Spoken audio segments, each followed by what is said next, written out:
E aí, pessoal, estamos aqui para mais um vídeo. Hoje nosso assunto é Joker. E fiquem com a gente para você saber o que a galera achou aqui do filme mais esperado do ano. Sim? Sim, até o momento mais esperado do ano.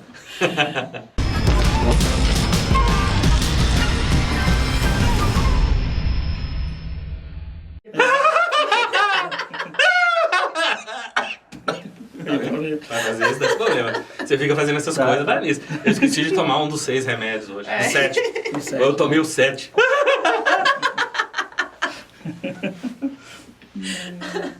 Depois a gente tem pesadelo à noite pelo filme, não sabe por quê. Já tá no ar, já tá no cinema, todo mundo tá assistindo o Coringa, todo mundo tá comentando. Pra variar, nós também vamos comentar o Coringa. E aí, o que vocês têm a falar sobre o filme? Eu achei fantástico o filme. Inclusive vou assistir de novo esse final de semana. Do início ao fim. Ele é um filme que ele te dá, assim, muitas emoções. É uma confusão de coisas. No início do filme ali, eu tava achando o Coringa um coitado, né, e tal. E aí, na hora que chega ali na metade do filme, eu falei, cara, esse cara é louco. Não tem por que eu estar tendo empatia nenhuma por ele. Mas aí chega no final do filme, você já volta a pensar o que você estava pensando antes. Então foi assim, eu acho que foi um filme perfeito ali. A construção dele tá perfeita. E deixa muitos pontos, assim, em aberto para a interpretação de cada um, né? E eu acho que o principal disso aí é você não saber, na verdade, se aquilo ali é uma ilusão, o filme todo é uma ilusão. Sim. Né, uma alucinação do Arthur, ou se realmente, o que foi verdade, o que não foi verdade. Eu achei até um ponto de fuga criativo, né? Porque ali você constrói um discurso pronto para rebater qualquer tipo de crítica. Se você falar assim, mas isso eu não achei legal, mas quem disse que isso aconteceu de verdade? Por exemplo, se você pegar, todo mundo lembra que ele entrou na geladeira, mas quem viu ele sair da geladeira? Você não tem essa cena dele saindo da geladeira. Então tudo que acontece ali pode estar passando na cabeça dele e ainda está dentro da geladeira.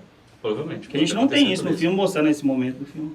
Pode ser que de repente ele está dentro da geladeira, a partir do momento que ele entrou dentro da geladeira, ele imaginou tudo aquilo ali, né? Sim, pode ser isso mesmo. Quase assim. Tudo que acontece, ele está imaginando.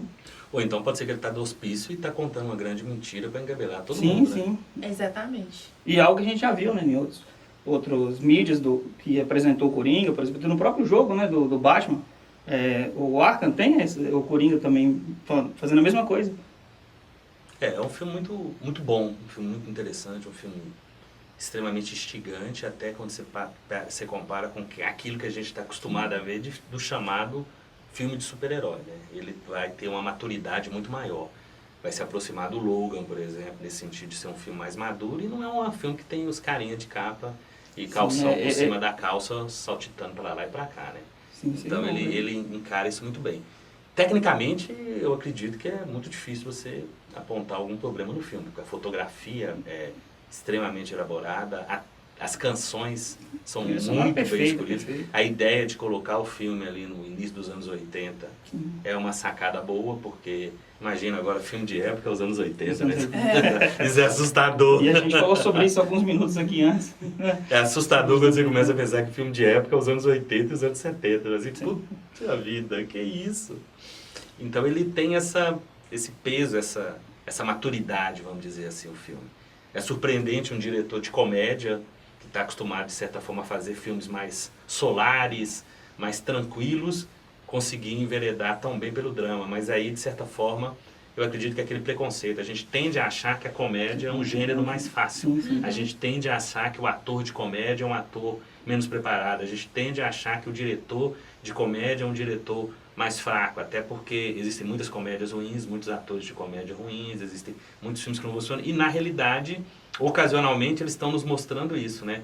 Grandes atores, grandes comediantes revelaram-se excepcionais atores no comando do drama. A gente pode começar pelo próprio Charlie Chaplin e chegando às figuras mais conhecidas, Robin Williams e Jim Carrey, por exemplo, são exemplos clássicos disso aí, né? E como todo mundo está falando, é uma grande homenagem ao cinema americano dos anos 70, né? 70 e 80, aquele cinema americano independente, aquele cinema americano que mudou a história de Hollywood. E, obviamente, é uma homenagem, uma referência, uma releitura pós-moderna de Martin Scorsese e seus filmes lá, porque o Todd Phillips faz parte dos admiradores do Scorsese, né? Tem essa admiração por ele.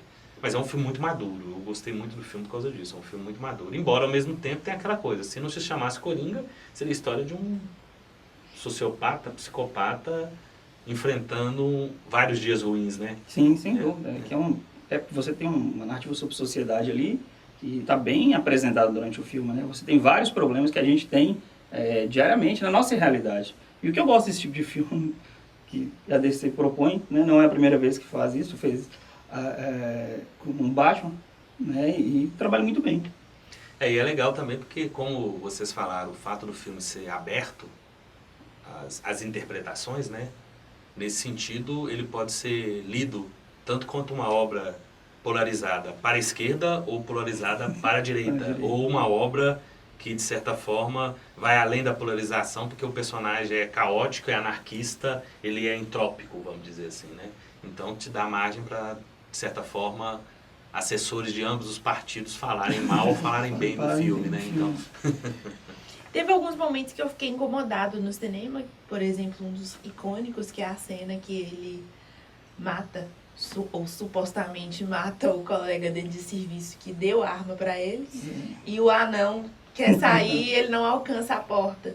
E aí todo mundo ficou rindo, aquele sorriso assim, meio, sabe? Todo mundo achando graça, mas só quando você acha graça de uma coisa extremamente errada. Fica incomodado por estar sentindo graça, né? E eu fiquei assim, que galera louca, né? Não tem graça nenhuma, mas é uma cena absurdamente fantástica. Eu também acho, até se você analisar do ponto de vista psicológico, né? Como é que ele tá com a cabeça para matar alguém e brincar com o outro ao mesmo tempo. Que coisa incrível, né? É um verdadeiro Joker, né? Sim. Exatamente, acho que isso é muito interessante dentro dessa capacidade do personagem de ter altos e baixos, como que de certa forma são altos e baixos de uma personalidade neurótica, psicótica, né? Outra cena que mostra isso também é quando ele é mandado embora e ele sai rindo da sala dos amigos e de repente quando ele entra no corredor, né, a cena escurece, ele fecha as feições dele, né, ficam sérias de repente, e ele é como se mudasse completamente de filme, né? Sai ali do claro, do sorriso, e de repente entra ali no obscuro, né? E a atuação de Joaquin Phoenix, gente, está fantástica. Não tem absolutamente nada ali para criticar na atuação dele, para mim, né? Na realidade, o Joaquin Phoenix ele já provou que ele é um grande ator, né? Acho que, no sentido, ele é um cara que segura bem os papéis. Então ele pegou um papel complicado, fez aquele processo de mudança física, né? Foram 27 quilos que ele emagreceu, e ele segura com aquela competência que a gente está acostumado a ver. Não sei se talvez seja o melhor papel do Joaquin Phoenix, porque a gente teria que, de certa forma, olhar os outros filmes que ele fez, né? E ele tem desempenhos absolutamente brilhantes em outros filmes. Mas que, efetivamente, é o papel que tem tudo para ele ser indicado ao careca pelado, eu não duvido muito que ele vai ser indicado. Se ele vai ganhar... O que vocês acham dessa questão da influência do filme, que teve um receio tão grande e começaram a jogar várias notícias falando que estava incitando isso ou aquilo, para tomar cuidado no cinema? O que vocês acham aí dessa... Eu acho que é o reflexo do histórico de filmes que tem violência, né? Que tem chamado para pessoas cometerem algum tipo de violência depois de assistirem os filmes. Eu acho que não é o filme que faz isso, é uma só opinião. E eu acho que a preocupação foi tudo em cima disso. A questão Baseando muito... históricos, eu acho que não é especificamente desse filme, mas é mais questão do histórico mesmo. Na realidade, é esse histórico que o cinema tem e essa capacidade que os filmes têm de mobilização das pessoas. É aquilo que a gente fala, você está na sala de cinema, todos os seus sentidos estão direcionados para consumir aquilo que vai ser exibido na tela, então você está com a guarda muito mais relaxada. Não é igual quando você está assistindo uma televisão e entra um comercial e você já fala assim, isso é um comercial, o cara está querendo me vender alguma coisa, opa, vamos desconfiar disso aqui. Isso aqui é uma novela, tem não sei o quê, isso é um programa de jornal, qual o lado que essa emissora está. No cinema, todas as suas salvaguardas, né, todas as suas defesas, elas estão mais baixas, porque a sala de cinema propicia isso. E a experiência, a experiência de cinema exige essa imersão. Então você tem essa tradição de filmes que trabalham a violência, a ultraviolência, a desconstrução de determinados dogmas sociais ou de tradições e normas das pessoas de bem, né? E isso sempre gera uma certa ressalva. Existem, infelizmente, experiências de psicopatas, pessoas destrambelhadas que Aproveita a situação, né? usaram o cinema como justificativa para terem cometido crimes. Não é uma coisa nova. Laranja Mecânica passou por isso, o próprio Batman passou por isso, não foi? Então, acho que não é uma novidade. A questão aí é a polarização, a questão de como é que as pessoas hoje estão, assim, de certa forma, querendo fazer coisas que antes elas não fariam, porque os gatilhos estão muito menores. Mas é uma discussão... Sente muito à vontade. É uma discussão de falar, por exemplo, é aquela velha discussão, as pessoas jogam videogame. Todo mundo joga aqueles videogames onde é que mata não sei quantas pessoas.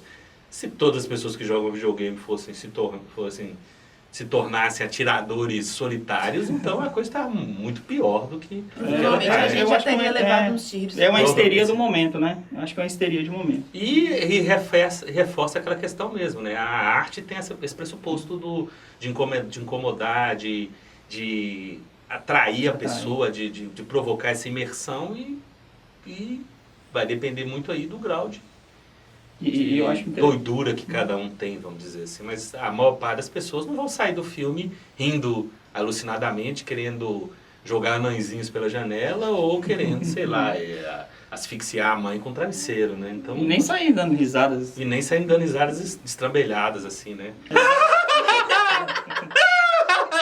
Outra coisa também que eu fiquei em dúvida durante todo o filme, e mais um spoiler, né, que a gente vê no final, que é aquela cena que os mascarados retiram o Arthur do carro e ele sobe no carro e todo mundo começa, né, a ovacionar ele.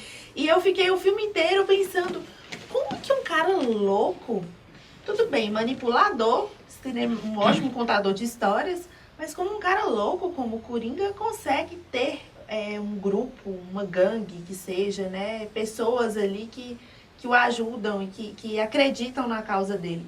E aí esse final, que é um final que a gente não sabe realmente se é uma ilusão dele ou não, já me tirou essa dúvida. Eu falei, é por isso. Só que aí, depois dessa cena, volta a dúvida de novo, porque a gente não sabe se realmente aquilo ali aconteceu ou não. Lembrar que a sociedade de Gotham é uma sociedade doente, né? E uma sociedade doente gera ídolos doentes. Gera ídolos doentes. Os heróis vão os heróis vão ser uma representação do tipo de sociedade que as pessoas convivem, né? E os psicopatas, os sociopatas, eles têm uma capacidade de encantamento muito grande. Vide o Charles Manson, por exemplo, né? E o Coringa, acho que é justamente isso. O Coringa, ele consegue provocar uma empatia nos espectadores, mas não necessariamente uma simpatia. Uma simpatia, exatamente. Você consegue, de certa forma, claramente você consegue entender o que ele está sentindo, você consegue se solidarizar com ele por aquilo que ele está sentindo, mas não quer dizer necessariamente que você vai achar ele um cara gente boa, um cara que você pode copiar o que ele está fazendo. Mas ele tem essa capacidade de gerar essa empatia. E é muito interessante esse processo, porque na realidade as pessoas estão batendo palma para ele, estão saudando ele, e na realidade ele está fazendo um número de dança, um número artístico. Para ele, aquela saudação não é uma saudação no sentido de seguidores, eleitores correligionários. É uma plateia e ele está encantando essa plateia. Isso acho que fica muito, muito pertinente na fala do personagem. Ele está muito mais querendo fazer um espetáculo, uma performance, do que efetivamente angariar seguidores no sentido político, vamos dizer assim. A própria apresentação dele do filme como Coringa, né, que começa naquele programa de TV que ele atira no apresentador, é uma cena assim, dentro do contexto de espetáculo, né? É exatamente isso, é uma coisa performática. O tempo inteiro ele está fazendo um show para alguém. Na hora que ele desce as escadas dançando, por exemplo, ele está fazendo um show para alguém. Nós, que somos os espectadores, né? E achei interessante. E na realidade fazendo um show dele para ele mesmo também, né? Sim. E o público comprou isso. Pelo menos na sessão que eu estava assistindo, foi uma coisa que você apontou na hora. A reação do público isso é uma coisa sensacional. Uma coisa, eu já assisti o filme 2 vezes, então eu tive a oportunidade de assistir numa sala, na qual fomos eu, Farley e Rafael, né, Farley? Aí João Luiz também, né? Então a gente estava assistindo o filme, tem um determinado momento, vários momentos do filme, principalmente aquele período, aquele pedaço em que ele vai se tornando paulatinamente o Coringa, vamos dizer ali, depois que ele entra na casa da moça, e aí a gente começa a entender da pretendente, da vizinha, da namorada, né? E a gente começa a entender aquilo que a gente já estava desconfiando, né? Inclusive a cena é bem didática, né? Porque ele mostra ele, depois mostra sozinho, aquela coisa assim. Pra quem não entendeu, vai entender ali, né? Pra ficar claro. A plateia estava absolutamente calada. Eu estava prestando atenção no filme e não ouvia barulho nenhum. Quer dizer, não tinha barulho de conversa, não tinha ninguém rindo. E aí eu parei de olhar para a tela, né, e comecei a olhar para o lado. A plateia estava absolutamente hipnotizada. Eu falei com o Fábio, olha para você ver, Fábio, como é que tá todo mundo assim. calado. Impressionante isso. Impressionante. Poucos filmes conseguem fazer isso.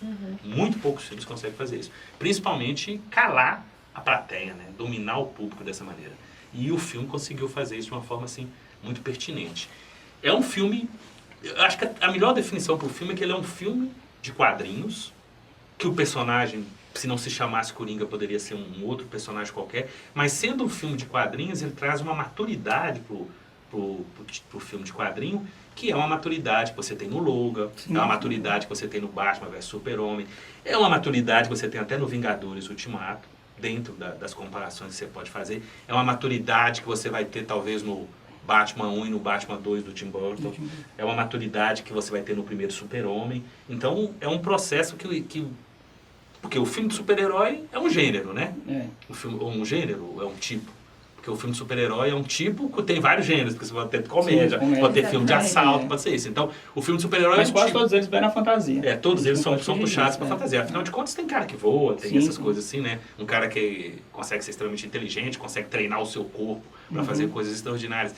Então, ele está naquela categoria de filmes que buscam uma maturidade mais consistente. E ele consegue atingir isso. Não sei, eu fico pensando que talvez um 2, ou uma junção disso no universo do Batman, que eles agora podem fazer isso, né? Sim. Que é aquilo que a gente está falando. O Batman, o Bruce Wayne tem 12 anos mais ou menos. O Coringa tem algo em torno de uns 30 e poucos. Então eles vão se encontrar com o Batman com uns 30 e poucos e o Coringa com uns 50, mais ou menos. É possível. Fazendo uma comparação aí entre a sociedade doente de Gotham e a quantidade de pessoas que não são fãs, talvez, do Coringa, ou dos quadrinhos, ou dos filmes de super-herói, e que foram assistir um filme tão maduro, como o Pete falou, e que gostaram. Será que isso reflete na nossa sociedade? Na nossa sociedade? Como uma sociedade que anda doente também, anda com ícones, né, ou ídolos doentes. Eu acredito que sim. Sem dúvida, acho que sim. Nós vivemos um mundo muito conturbado, geral. Não é um problema só do Brasil, né? É uma coisa que você vê em praticamente todos os países. Essa polarização de lados é uma coisa muito, muito complicada, é uma coisa que... Toda polarização é muito complicada, mas a questão é da polarização e da ação que segue a polarização. É aquela coisa, né? Muitas vezes a pessoa lança uma determinada ideia e sempre vão ter os caras mais destrambelhados que vão tomar aquilo ali ao pé da letra. E nesse sentido o filme é um reflexo muito interessante da sociedade. Particularmente ainda é um reflexo muito interessante da sociedade americana. Eu acredito que o Todd Phillips ele está fazendo uma leitura do que acontece nos Estados Unidos. Porque o que acontece nos Estados Unidos, muitas vezes a gente não sabe direito o que está acontecendo.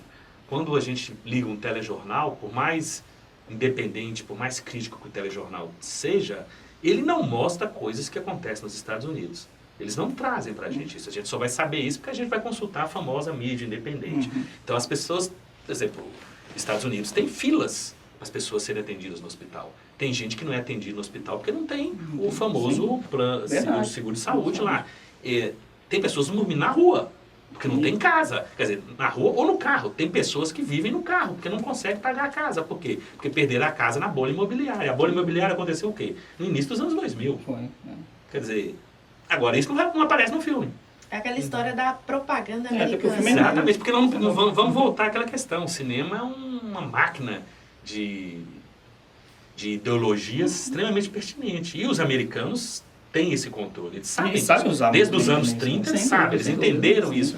Então, ele mostra essa situação da sociedade macro. É uma coisa que está acontecendo no mundo inteiro. A cada dia que passa, esses lugares mais tranquilos, essas ilhas paradisíacas de bem-estar social estão diminuindo por vários motivos. Aquecimento global, problemas econômicos, polarização política. Então, ele mostra isso. Nesse sentido, o filme é muito bom. Por isso que ele é muito bem referenciado nos anos 70 e 80, que era um período em que a gente passava por isso também, né? E ele tem um momento chave, assim, para desencadear tudo isso. Aquele momento que o Coringa fica sabendo que ele não vai ter mais o apoio da psiquiatra, que o acompanha, nem os remédios, né? Exatamente. Ele fala, e agora, como eu vou conseguir isso?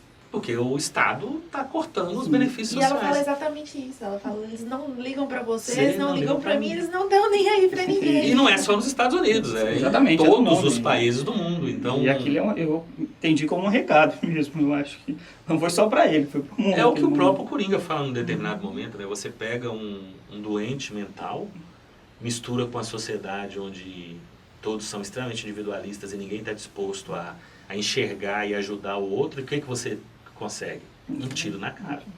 Exatamente. Exatamente. E ele, inclusive tem uma frase dele no filme que ele fala que é o grande problema de quem tem um problema mental é viver na sociedade que as pessoas querem que ele não age como se tivesse Que problema não haja como se mental. ele tivesse um problema. Exatamente. Então é isso aí, gente. A gente encerramos do Coringa. Não devemos voltar ao Coringa tão cedo, né? A não ser quando estrear um próximo filme de super-heróis aí. A gente lembrar que esse filme chegou perto do Coringa ou não chegou perto do Coringa. O Coringa está se tornando uma referência, mesmo que seja uma referência mais de momento. Só o tempo vai dizer o quanto que ele vai sobreviver, vai durar em relação a esses clássicos. Foi um prazer contar com a sua atenção, sua presença. Assine o canal. Só antes de terminar, era só uma pergunta que eu fiquei curioso. Você sentiu falta do Coringa cair no ácido?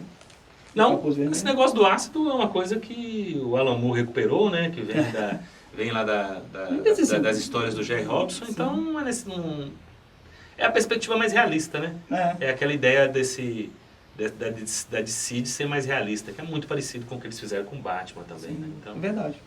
Mas, Batman do Nolan, que nós estamos falando. Mas lembrando que até o próprio filme, aquela fuga que eu disse que o filme tem, ele também prevê isso, né? Porque se alguém reclamar, não, mas quem disse que não estava no filme? Ele não contou, mas quem disse que isso não aconteceu? Pode ser que tenha acontecido também. É isso aí então, gente. Até a próxima. Aqui.